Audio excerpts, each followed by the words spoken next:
Ito ang Hardin ng Panalangin kasama si Pastor Dave De Guzman.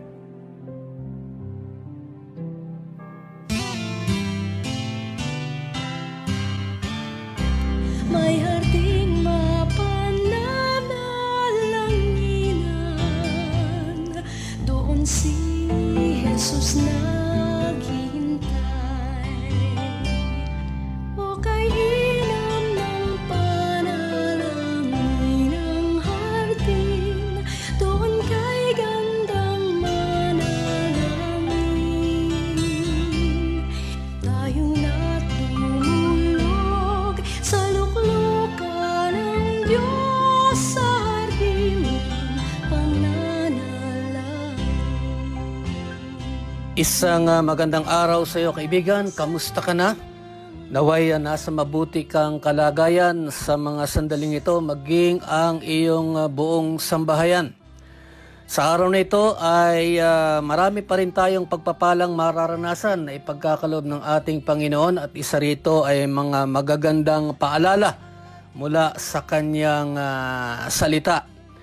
Alam mo, hindi pa rin tayo ligtas sa mga hamon ng buhay na maaari niyang ipahintulot, at ang iba nating kapwa ay hanggang sa mga sandaling ito ay nakararanas ng matinding hamon sa kanilang buhay.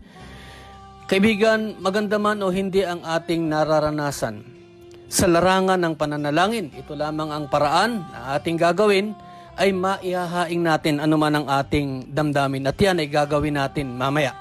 At tayo ay mag-aalay ng pasasalamat sapagkat patuloy pa rin nating nararanasan ang katapatan ng Diyos sa ating buhay. Bago natin gawin ang mga bagay na nabanggit ko, hayaan muna natin siyang mangusap sa atin sa pamamagitan ng kanyang salita. Kaibigan, kapupulutan natin ang aral, ang salita ng Diyos, kaya't halika, samahan mo ako ritong muli sa ating programang Hardin ng Panalangin.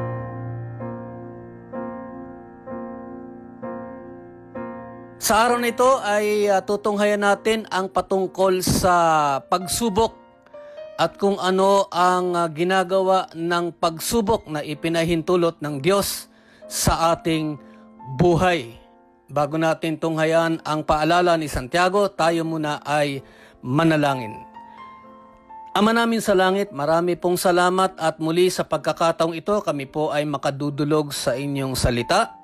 At kami po ay mapapaalalahanan patungkol sa aming mga dapat iasal sa lahat ng mga bagay na inyo pong ipinahihintulot sa aming buhay na daan upang ang mga ito rin ay maging pagpapala para sa amin at para sa iba. Sa mga sandaling ito, tanggapin mo ang aming taus-pusong pasasalamat sa matamis na pangalan ni Jesus. Amen.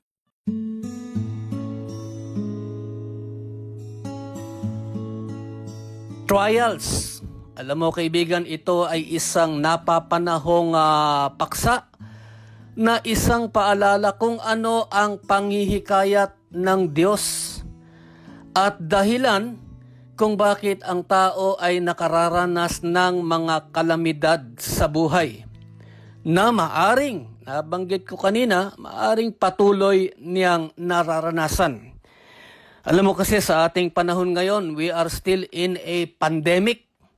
And eto na naman, makikita natin, here is another calamity na kung saan may kawalan ng buhay at ari-arian para sa iba nating kapwa.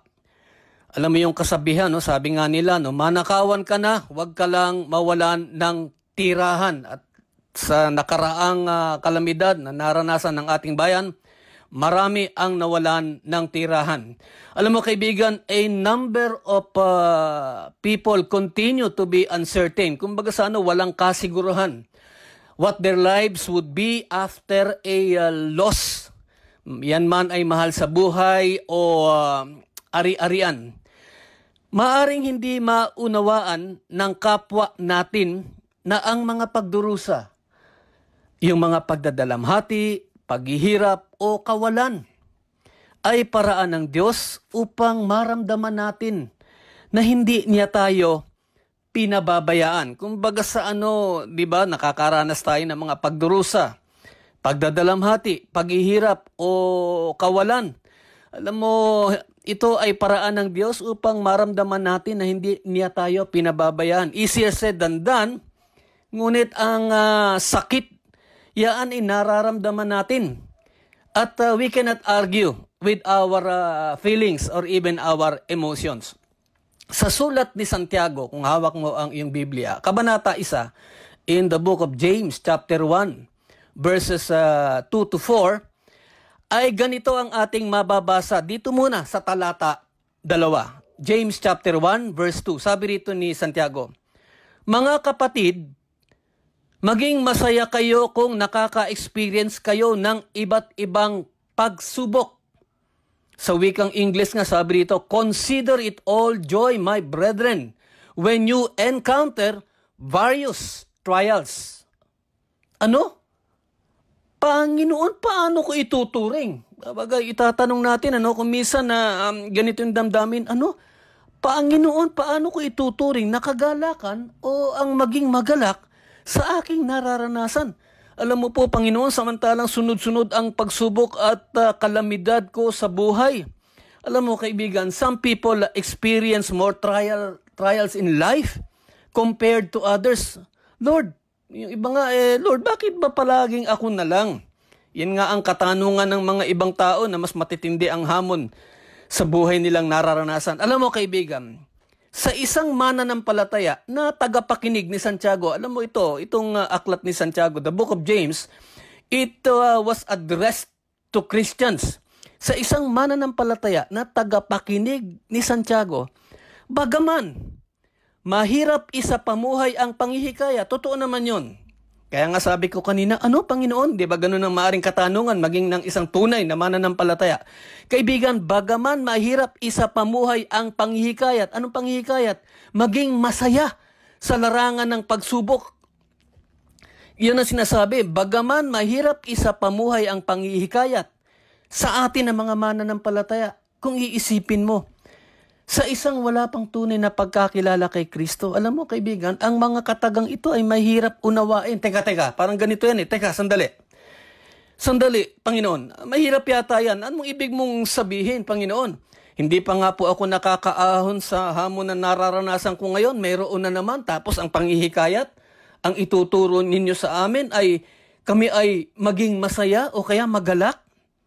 Alam mo kaibigan, pagka binasa mo yung verse 2 at doon ka na lang namalagi, yun na lang ang pinagtuunan mo at hindi mo na binasa yung mga susunod na mga talata, makikita natin kung bakit ganoon na lang ang panghihikayat ng ating Panginoon through James the writer.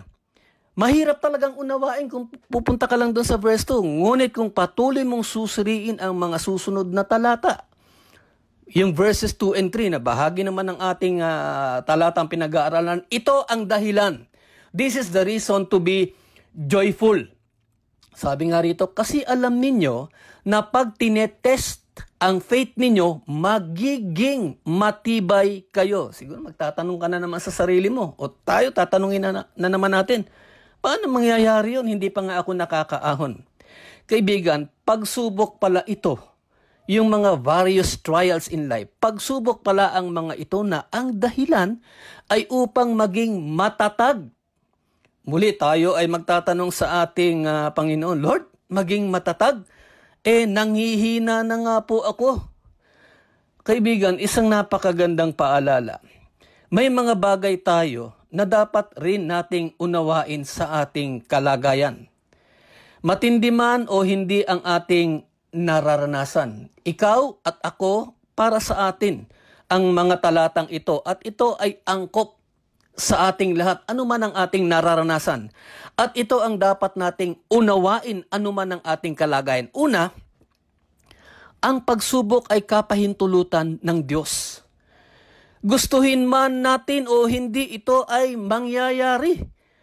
Anumang kapamaraanan ang ipahintulot ng Diyos. We are not exempted from various trials that the Lord God will allow. Yun, mangyayari yan. Ikalawa, maaring ito ay biglaan at hindi naman talaga natin maaring paghandaan, lalong-lalo na pagka mga tragedies like losing a home, via calamities are unexpected at ito ay nangyayari na kahit na nung kapanahunan ng mga disipulo o alagad ng ating Panginoon. Biglaan at maaring hindi natin talaga mapaghandaan. Ito lang pandemic na to eh. Nobody prepared for this pandemic. At ikatlo, sabi nga various, marami. Ito ay maaring mga hulugan sa mga bagay na pisikal, pananalapi, spiritual, mental, or even social. Ito yung mga aspeto ng mga pagsubok na ipinahihintulot ng ating Panginoon.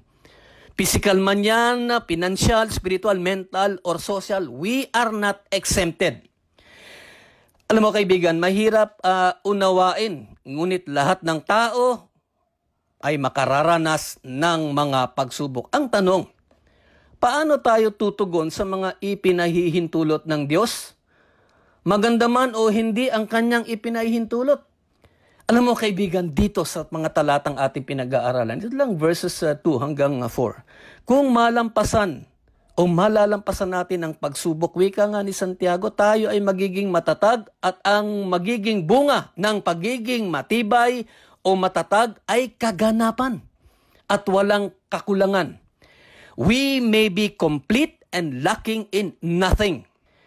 Kaibigan, ang mga hamon sa buhay, ito ay hindi lamang nakikita natin sa paligid at nararanasan ng iba. Dapat ay maranasan natin ito at ito ay ipinahihintulot ng Diyos. Kaibigan, wala tayong katiyakan sa mga bagay na ipinahihintulot ng Diyos.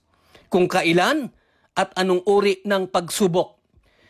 Sa ating mga mananampalataya, sumasa atin si Jesus. Siya ang ating katatagan at laging handang tulong. Ito ang paalala para sa talata na ating pinag-aaralan. Kaibigan, pananangan sa mga ipinahihintulot ng Diyos at paraan ng lunas na kanyang ipagkakaloob sa ating mga pagsubok. Tayo ay tinuturuan ng ating Panginoon na gaano mang kahirap o katindi ang ating mga pinagdaraanan. Manangan tayo sa Kanya. Magtiwala tayo. Wala tayo ibang paraan, kaibigan. Sabi nga ni Santiago, parang mahirap talaga intindihin O mahirap pa isa pamuhay, maging masaya. Count it all joy. Kaibigan, tayo ay nabubuhay sa isang magulo at makasalanang mundo.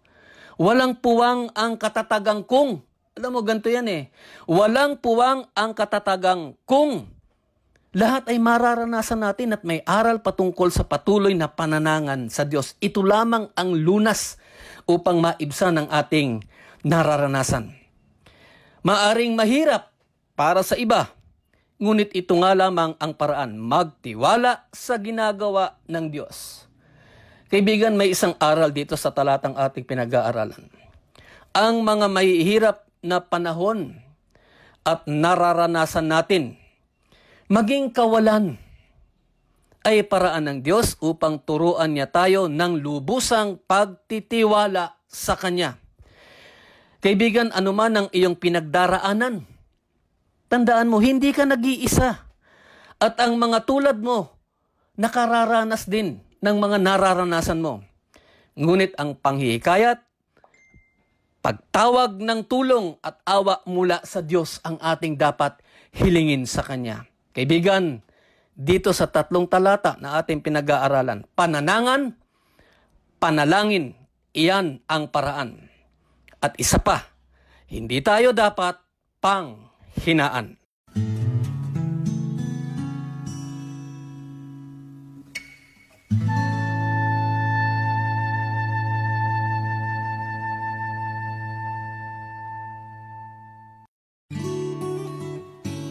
Sa Diyos ay sama-sama nating ilagak ang kalalagayan ng ating ekonomiya at kapakanan ng ating mga kababayang naninilbihan sa ibayong dagat. Ito po si Pastor Joe Biasong ng OFW and Family Ministry. Tayo po ay mananalangin para sa ating mga kababayang naapektuhan itong bagyo. Panginoong Diyos na makapangyarihan sa lahat, dumudulog po kami para sa aming mga kababayang apektado, naapektuhan sa iba't ibang lugar ng aming bansa. Lalong-lalo na dakilang Diyos sa mga kababayan naming nandyan sa Bicol, sa Catanduanes, Kamsur at mga lugar sa baybayin at maging na nasa mga kalagitnaan o gitna ng mga syudad. Ang panalangin po namin, Panginoon, ang kanilang patuloy na pag-recover. Mga OFW na naandyan, pamilya ng OFW, maging Panginoon ang mga hindi OFW, ang lahat ng aming kababayang naapektuhan. Dalangin ko, Ama, ang patuloy na pag-ayuda ng aming pamahalaan sa recovery ng kanilang mga kagamitan, maging, O Diyos, ang kanilang mga trabaho at ang mga tulong na dumadating mula sa iba't ibang lugar galing ng bansa, mga nakakaluwag ng buhay na sila po ay magbigay para po sa aming mga kababayan. Inaalala din po namin ang mga LGU na nagsisikap maibalik sa normal ang mga apektadong kababayan po namin. Dakilang Diyos, maawa po kayo sa aming mga kababayan. Tulungan niyo po sila ang mga effort, Panginoon, na ginagawa. Hinihiling ko din po, dakilang Diyos, ang mga kababayan dito sa lugar ng Quezon, Cavite, Laguna, Rizal, at maging sa Batangas, dakilang Diyos. Ang lahat pong ito, dakilang Diyos, na mga pagsisikap na matulungan ng aming national government, ng aming local government, na matulungan sila ay tulungan nyo ang mga namamahala na sila po'y maging matatag at maging ang kalakasan po nila sa kanilang pag-effort na tumulong sa mga kababayan namin. Ang mga resources na ginagamit, ang mga pangangailangan sa pagtatayo ng bahay, dakilang Diyos, kayo po ang siyang kumilos. Nagtitiwala po kami, Panginoon, na isang ilang araw ang lilipas, sila po ay babangon, pinagpala, pinalakas mo, at mayroong pag-asa galing sa iyo. Maraming salamat, sinabi mo sa iyong salita, dakilang Diyos, awit 119, alalahanin niyo ang inyong ipinangako sa iyong lingkod, O Diyos, na siyang nagbibigay sa akin ng pag-asa, ang iyong mga pangako na siyang nagpapalakas at umaaliw sa akin sa kahirapang aking dinaranas. Tunay, Panginoon, ang iyong pangako ay hindi namin makakalimutan. Maraming salamat po sa pangalan ni Jesus. Amen and Amen.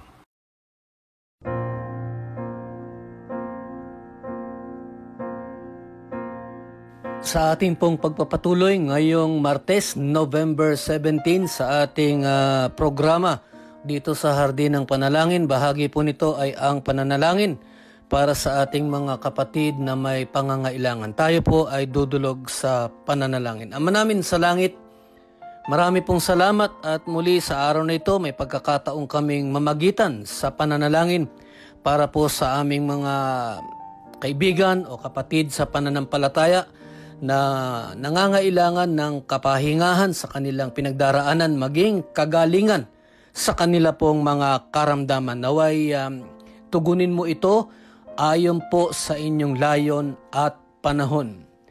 Namamagitan po kami para kay Solomon. Siya po ay may bara sa kanyang puso at the same time siya po ay diabetic rin.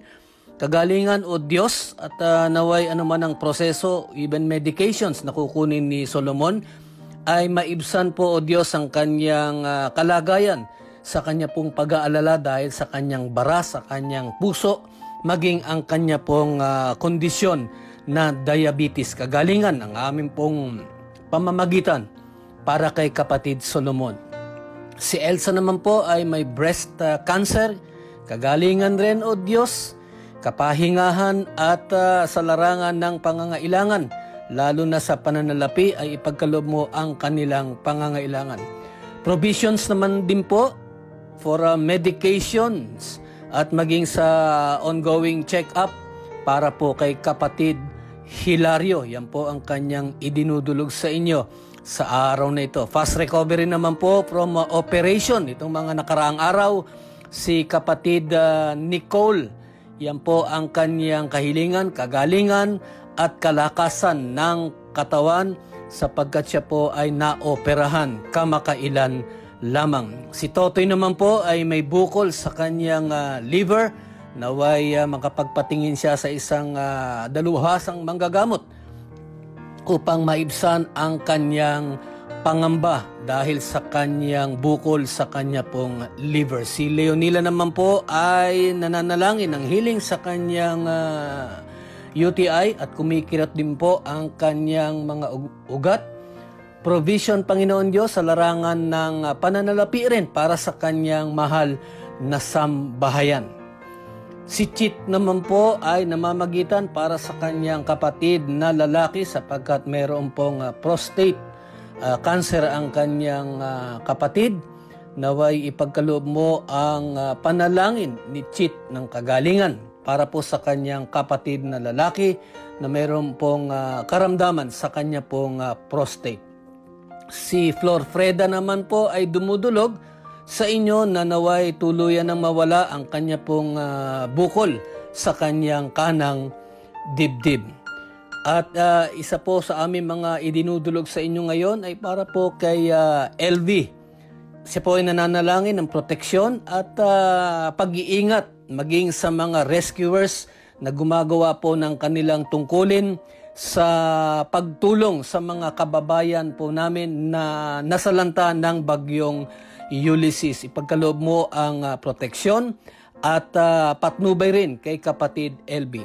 Si Ronnie naman po ay nananalangin para sa kanyang PCBC family doon po sa Kalumpit, Bulacan sapagkat completely flooded po ang kanilang lugar maging ang kanilang iglesia. Naway magkaroon ng karampatang lunas ang kanila pong nararanasan dulot ng bagyong Ulysses. At si Senon, siya po ay nananalangin na naway maiuwi na po ang labi ng kanyang father-in-law dito sa Pilipinas at nang sa ganon ay magkaroon po ng paglibing sa kanyang mahal na father-in-law doon po sa Ilocos. Naway ipagkaloob mo ang kahilingan ni kapatid Senon. Panginoon, narinig mo ang kahilingan ng aming mga kapatid sa pananampalataya at ang katugunan nito ay ayon sa inyong layon at panahon. Muli ang aming pasasalamat sa pangalan ni Jesus.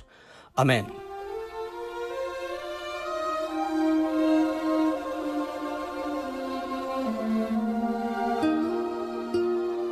Tunay nga na tayo ay muling napaalalahanan patungkol sa salita ng Diyos kung paano tayo tutugon sa mga ipinahihintulot niyang matitinding hamon sa ating buhay. Ang hamon ay kanyang ipinahihintulot at pag tayo ay nagtagumpay, tayo ay magiging matatag at ang katatagang iyan, kaibigan, yan ang ating maaring maging sandata sa mga darating na pagsubok na maaari pang ipahintulot ng Panginoon. Ngunit hindi tayo dapat panghinaan. Tayo ay manalangin. Ama namin sa langit, marami pong salamat sa napakagandang paalala patungkol sa mga pagsubok na kung aming mapapagtagumpayan, ito po ay daan upang kami po ay maging matatag. Ngunit ito po, Panginoon Diyos, ay nangangailangan ng inyong tulong at pangunawa sa mga ipinahintulot ninyo sa amin. Sa mga sandaling ito, kami po ay nagpapasalamat sa paalala sa pangalan ni Jesus. Amen. May harding mapananalangin. Kaibigan, bukas ako ay muli nag-aanyaya sa iyo upang ako ay iyong samahan dito sa ating programang Hardin ng Panalangin. Maganda ang aral at paalala, kahit bukas inaanyayahan kita na ako ay iyong samahan dito sa ating programang Hardin ng Panalangin. Tandaan mo, huwag mong kalilimutan, simulan mo ang araw sa panalangin puspos at ito ay magtatapos na pinupuri mo ang Panginoong Diyos. Ako po, si Pastor Dave de Guzman.